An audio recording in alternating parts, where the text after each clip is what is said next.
22 years of overtime, Little League snack duty, and a mortgage paid in my name only. And it took one line about a casserole dish to end a marriage.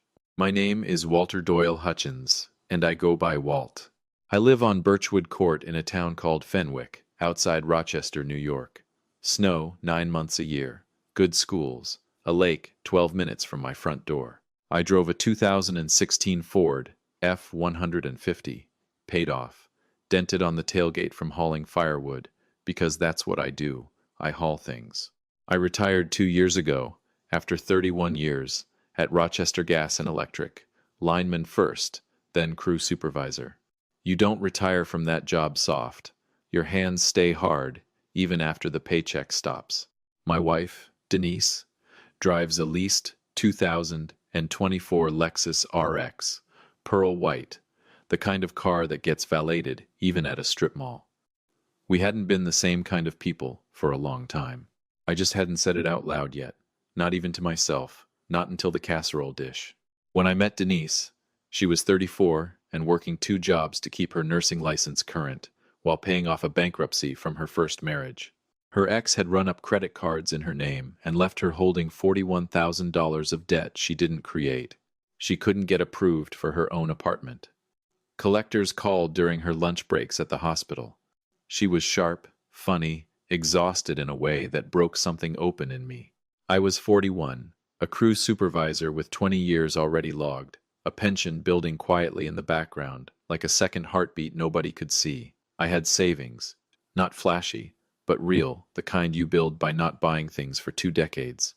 I paid off her debt 8 months after we started dating, wrote the check at my kitchen table, in my old house on Culver Road, and drove it to the bank myself instead of mailing it, because I wanted to watch the balance hit 0 in front of a teller. I told her the night we got engaged, slid the paid-in-full letter across a diner table at the Highland Park Diner over meatloaf and coffee. She read it twice, put her hand over her mouth. "You didn't have to do that," she said. "I know," I told her. "I wanted to." That was the last time Denise Hutchins looked at me like I'd done something worth crying over. 2 years into the marriage, we bought the house on Birchwood Court. My credit, my down payment, my name alone on the deed, because Denise's bankruptcy was still shadowing her file even after the debt was cleared. She sat across from me at the closing table, with the pen shaking in her hand. "You're carrying all of it again," she said. "We're building something," I told her. "Sign it." She signed. We moved in that October, raked the first pile of leaves together in the driveway, and I remember thinking I had done something right with my life. A year after that, Denise finished her RN to BSN program and landed a position at Strong Memorial, $48,000 a year to start. I made my own choice around that same time. I turned down a regional operations post that would have meant travel 4 nights a week, and I stayed a crew supervisor instead. Steady hours, home by 5:30, present for every one of the 2 kids we were raising, Denise's daughter from her first marriage, Kayla, and our son together, Marcus. I figured we'd built something solid on purpose, the 2 of us, brick by brick. I figured a lot of things back then. Welcome to the channel, and if you're new here, I want you to know something before we get started. Everybody sitting at this table with me has carried something heavy for somebody who never once turned around to say thank you. Stick around. This one's going to take you somewhere. Drop a comment and tell me where you're watching this from tonight, because trust me, by the end, you're going to want to talk about it. Here's what nobody warns you about a marriage going quiet. You don't notice the silence arriving. You notice it's already been there a while. The first 9 years were good, genuinely good. Kayla started calling me dad around year 3, on her own, no one asked her to. Marcus was born in year 5. We had cookouts in the driveway with the neighbors on the 4th, ate wings at Gitsis on Thursdays when nobody felt like cooking, drove up to the Finger Lakes in the summer with a cooler and a bad radio. Then Denise made charge nurse, and 2 years after that, nurse manager over the cardiac unit, $91,000 a year, plus differentials. That's serious money for Fenwick, unless you start spending it like the differentials are permanent. It started small, then it didn't. The Lexus lease. Grocery runs from the Wegmans on Monroe Avenue that ran $200 for a week of groceries, for 4 people imported olive oil, the good cheese, sparkling water in glass bottles because plastic was beneath us now, apparently. Then weekend trips with her nursing girlfriends, Saratoga, Niagara-on-the-Lake, once all the way to Charleston, and Instagram captions that said things like, "Earned this, she had." I just happened to be the reason she never had to think about what anything else cost. My pension and my part-time consulting work for the utility covered everything.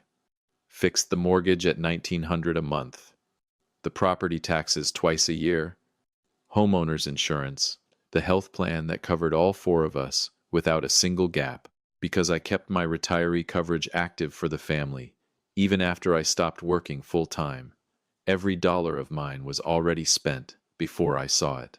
Denise's paycheck, after the separate accounts came in, was hers, clean, untouched, every cent discretionary.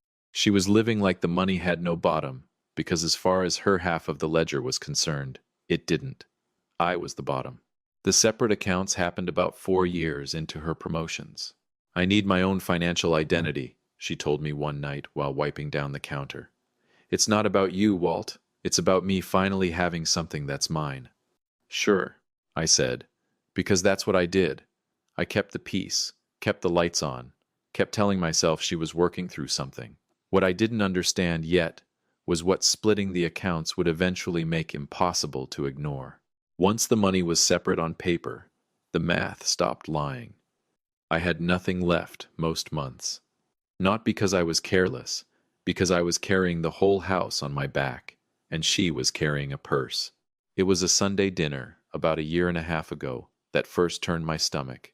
Denise's mother, Carol, retired from 30 years teaching 6th grade in Irondequoit, sharp-tongued in the specific way only a woman who spent 3 decades correcting 12-year-olds can be, was visiting from her condo near the lake. Denise's brother Ron was there too. We'd ordered a rack of ribs from a place on Culver. I was getting the good plates down from the cabinet when Denise said it, casual, not even lowering her voice. "Must be nice having a pension and nothing else to worry about. Must be nice letting your wife carry the real weight around here." Carol laughed into her wine glass. Ron studied the ceiling fan, like it had just been installed. I set the plates down, sat at the table, and passed the rolls. I thought about the paid-in-full letter at the diner.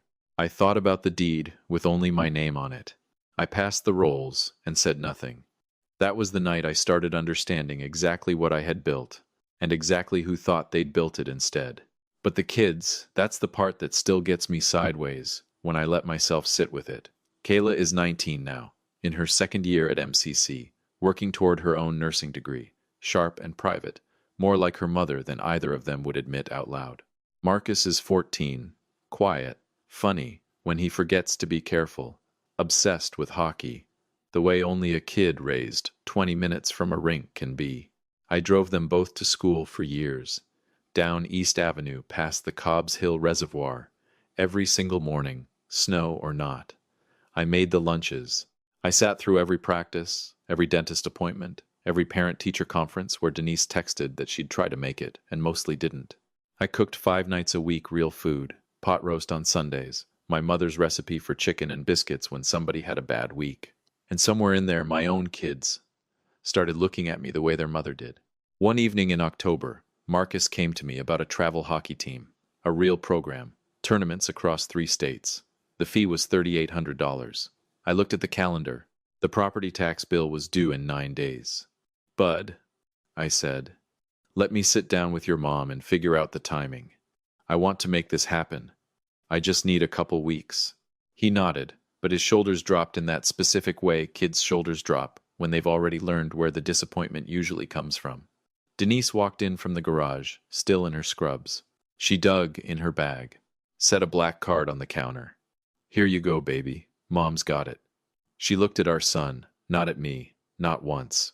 "It's a shame only one of your parents actually shows up for your future." Marcus's whole face lit up. He hugged her and disappeared upstairs. I sat alone at the kitchen table with the dishwasher humming and told myself it wasn't a pattern. I told myself that a lot, in that kitchen, that year. I was still making the lunches, still driving down East Avenue every morning with 2 kids in the truck, one of whom had recently started asking me to park half a block from the middle school so his friends wouldn't clock the old Ford. I parked where he asked, watched him walk off without looking back, sat there a minute longer than I needed to before pulling away. I was still the foundation. I just hadn't learned yet that a foundation can hold a house up for 20 years and still be the first thing they tear out when they decide to remodel. That part came sooner than I expected. They say the thing that finally breaks you is never really about the thing itself. It's about every single thing that came before it, stacked up quiet, waiting. It was a Tuesday in October. Nothing special. No fight simmering. No anniversary. No warning sign. Just a gray Rochester Tuesday, the kind that ends before you remember it started. I'd spent the morning helping my old crew with a substation inspection off Ridge Road, a favor for the new supervisor, my knees complaining the whole time in the cold. I came home, changed out of my work jacket, and went into the kitchen to reheat the leftover chicken and biscuits from Sunday, the dish I'd made for all of us, sitting right there in the fridge, in the Pyrex I'd bought myself at the Wegmans years ago. Denise walked in still in her scrub jacket, laptop bag on her shoulder, and stood in the doorway watching me pull the dish out, like I was doing something that irritated her just by existing. Then she crossed the kitchen, took the Pyrex out of my hands, and set it back in the fridge, closed the door with her hip, looked at me. "That's not your food, Walt. I bought that for the kids' lunches this week. You need to start buying your own groceries. I'm tired of feeding a man who doesn't even work anymore." Flat. Quiet. No heat in it at all, which somehow made it worse than shouting. The kitchen went silent, except for the refrigerator humming behind her. I stood there, in my kitchen, in my house, on my mortgage, on the foundation of everything I'd carried for 22 years, and I looked at my wife. I thought about the diner table, the paid-in-full letter, the deed with only my name on it, the black card slapped on the counter in front of our son. I thought about all of it in about 4 seconds. Then I said the only thing I trusted myself to say. Understood. I walked down to the basement, where I still keep my old workbench, and I sat on the stool in the dark for a long time. I didn't raise my voice. I didn't put my fist through anything. I just sat there, while something quiet and permanent finished breaking loose inside my chest. When I finally stood back up, I wasn't angry anymore. I was done. And there's a real difference between those two things. Angry men make noise. Done men make moves. I drove downtown the next morning and sat in the office of a family law attorney on East Avenue before 9 o'clock. Her name was Margaret Alcott, late 50s, 20 years in family court before she went private. The kind of woman who's heard every version of every story a person can tell and still looks at you like yours matters anyway. I brought a banker's box. Inside was 22 years of paper I'd quietly pulled together in one long sleepless night. Bank statements, the deed with only my name on it, the paid-off debt letter from the diner, the pension documents, the health plan enrollment showing all 4 of us covered under my retiree benefits without a single lapse. 22 years of paper telling a very different story than the one Denise had been performing at every family dinner for the last 5 years. Margaret put her glasses on, didn't say anything for a long stretch. Then she looked up. "Mr. Hutchins," she said, "do you have any idea what you're sitting on here?" "Starting to," I told her. She walked me through it, piece by piece, calm as a surgeon. The house, solely in my name, funded by my own assets from the start, could go to an off-market sale to a cash buyer within 30 days.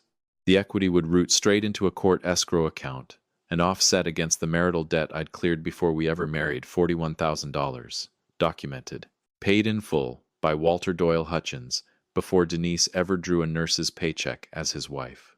"This debt has its own lane," Margaret said, tapping the paid-off letter with one finger. "It doesn't disappear into a normal split. It's yours to recover." Then she asked about the kids. I told her about the drives down East Avenue, the lunches, the practices, the parent-teacher conferences I attended alone, Denise's shift schedule, and her overtime documented in her own hospital records. Margaret made a note. "Given your caregiving history against her work hours, primary custody is very much on the table," she said. Then she ran the numbers. Her income, mine, New York's child support formula, spousal maintenance calculated on top. She turned the screen toward me. I looked at the figure, kept my face still. Inside, something settled, like a long equation finally balancing after 22 years of not quite adding up. That's what she owes you, Margaret said, starting from the date the court signs off. Per month? I asked. Per month, she said. I nodded slowly, closed the box. What do you need from me? Time, she said, and patience. Can you keep everything at home exactly the same for the next several weeks? No changes, no tells. I've been doing that for 22 years, I said. A few more won't kill me. She almost smiled. Then let's get to work. If you've been with me a while, you already know it's never the legal strategy that's the hard part. Lawyers handle the legal strategy. The hard part is going home every night afterward and acting like the ground under you hasn't already shifted. And I did it. For 6 weeks, I did it without a single crack showing. I drove Marcus to hockey practice at 5:30 in the morning before the sun was up. I cooked 5 nights out of 7. I paid the mortgage on time, kept the family health coverage active, showed up to every function I was invited to, and a couple I wasn't. Kayla had a nursing skills competition at MCC the second week of October, the kind of thing that doesn't get an audience beyond a few tired parents in folding chairs. I took the morning off from my consulting work, got there early, sat in the 3rd row. She spotted me from across the room, and for a second her face did something complicated, surprised, maybe a little embarrassed, the way 19-year-olds get when a parent shows up somewhere they didn't expect one. She placed second in her cohort. Afterward, she found me by the door. You didn't have to come, she said. I know, I told her. You were really good up there. Thanks, Walt. She said she'd started calling me Walt sometime in the last year, and I never asked why. Just let it be whatever it needed to be. Then she went back to her friends. I drove home along East Avenue in the dark and told myself she'd understand everything, eventually. I told myself that enough times it almost worked. Marcus's travel hockey team had a tournament the last weekend of October, up near Buffalo. I drove 90 minutes north in the cold, sat in aluminum bleachers with a gas station coffee going lukewarm in my hands, and watched my son play the best period of hockey I'd seen him play all season. A breakaway goal in the 3rd that had the whole bench on its feet banging the boards. I stood up so fast I spilled half the coffee down my jacket and didn't care one bit. On the drive home, Marcus had his phone out, texting, one earbud in. About 20 minutes into the ride, he pulled the earbud out. Mom's gonna post the highlight, he said. She wasn't there, bud, I said. Careful. Quiet. Coach filmed it. She always reposts when Coach films it. He put the earbud back in. I watched 90 North to I-490 slide by in the dark, bare trees on both sides, and I said nothing, because what was there to say? Your mother is going to take credit for a goal she watched later on a 5-inch screen while your father froze his hands off in a rink for 3 hours. I just kept driving. Meanwhile, things were moving exactly the way Margaret had laid them out. By the 4th week, she'd secured the emergency pre-filing motion because I was quietly running a structural deficit, holding up the household, while Denise's discretionary account kept growing. The court greenlit conditional authorization for an off-market sale to a cash buyer. Buyer locked in. Escrow established. Petition signed. The whole mechanism was sitting ready in Margaret's office on East Avenue, waiting on my word. I found an apartment the last week of October, a clean 2-bedroom on Blossom Road, same school district for Marcus, 10 minutes closer to Kayla's campus than the house even was. Good light in the kitchen, quiet building, mostly retirees, and a young family upstairs. I put the deposit down on a Thursday. That night, while Denise was on a work call about staffing ratios, I packed my first bag, slow and methodical, the things that were mine before any of this ever started. Papers, my father's old watch, the box of tools from my grandfather. I staged everything in the garage behind the snow tires. Standing there in the cold with a duffel bag full of my own life, I felt something I hadn't expected walking in. Not sadness, not rage. Relief. The specific, tired relief of a man who has finally stopped waiting to be seen. Denise's birthday is November 9th. She'd planned the whole thing herself. A party at the house, 17 relatives, catered from a place on Park Avenue, the works. Her mother, Carol, was driving in from her condo. Ron was bringing his wife up from Buffalo. Aunts, cousins, the full assembly, gathered to celebrate her birthday and, not so quietly, the fact that she'd just been promoted to director of nursing for the whole cardiac and vascular service line. She mentioned the party to me twice in passing, both times scrolling her phone, and I told her it sounded like a great time. I meant it, just for reasons she had no idea about. I had one thing left to prepare. I found a gift box at the Container Store on Monroe, heavy, good quality, wrapped it myself in deep navy paper, with a silver ribbon at the kitchen table on a Sunday afternoon while Denise was at the mall with Carol. What was inside was a legal binder, 2 inches thick. I creased every fold by hand, tied the bow twice until it sat straight, set it on the shelf in the garage above my bags, and looked at it a while. Happy birthday, Denise. I want you to understand something before we get to the 9th of November. I didn't do what I did out of anger. I was long past anger by then. I did it because a woman stood in my kitchen and took a Pyrex dish out of my hands and told me to buy my own food in a house I built with my own 2 hands and 22 years of my life. So, I decided to take her completely at her word. Some men spend their whole lives waiting on justice. I scheduled mine for a Sunday afternoon in November. The 9th arrived, gray and cold, the specific flat Rochester sky that can't decide between snow and just staying miserable.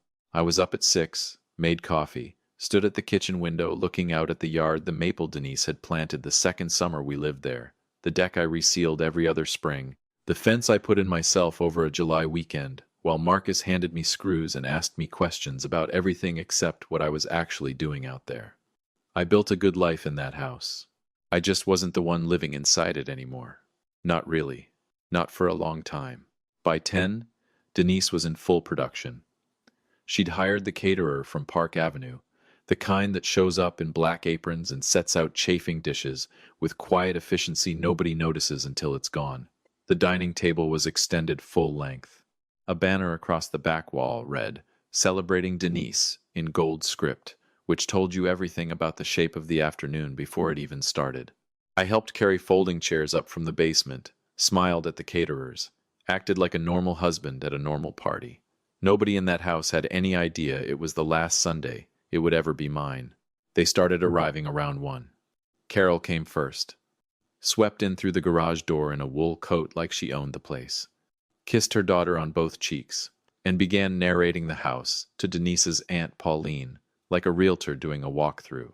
4 bedrooms, 2 full baths upstairs. Denise picked every one of these light fixtures herself.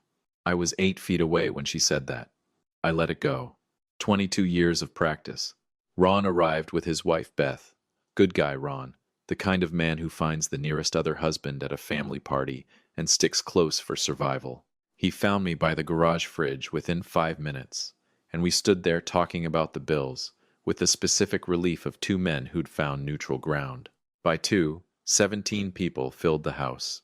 The catering spread was serious, a carving station, mac and cheese, in 3 varieties, a full sheet cake from a bakery on Park that had done custom fondant work, Denise's face, airbrushed onto frosting, staring up from the dining table. A cake with your own face on it. I don't know what a man's supposed to say about that. I don't think there's anything to say. Denise moved through the room the way she always did, with an audience laughing loud, touching people's arms, luminous. Carol trailed 3 steps behind, like a hype woman, dropping superlatives into every conversation Denise had. Did I mention she's the youngest director they've ever named to that service line? That Lexus in the driveway, she leased that all on her own. I watched from the edge of the room, patient, with absolutely nothing left to prove to anybody in that house. Kayla and Marcus were there, orbiting their mother's gravity the way they always had.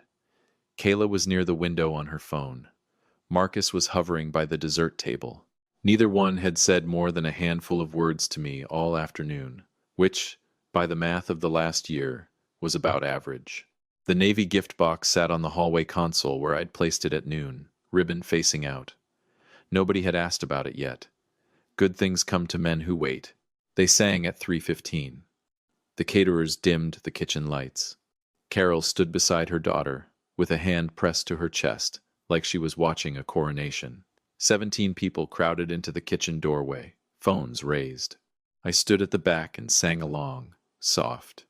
Denise closed her eyes while they sang, leaned into it, the tilted chin, the hand over her heart, the whole performance.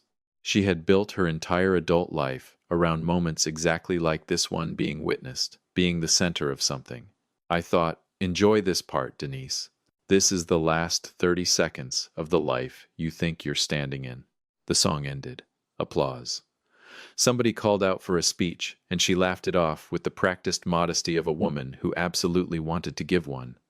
I stepped forward instead, holding the box. The room noticed, before she did, 17 people watching the husband who'd been furniture all afternoon suddenly walk into the center of the kitchen holding something wrapped. Ron caught my eye across the room and lowered his beer slowly. Good instincts, Ron.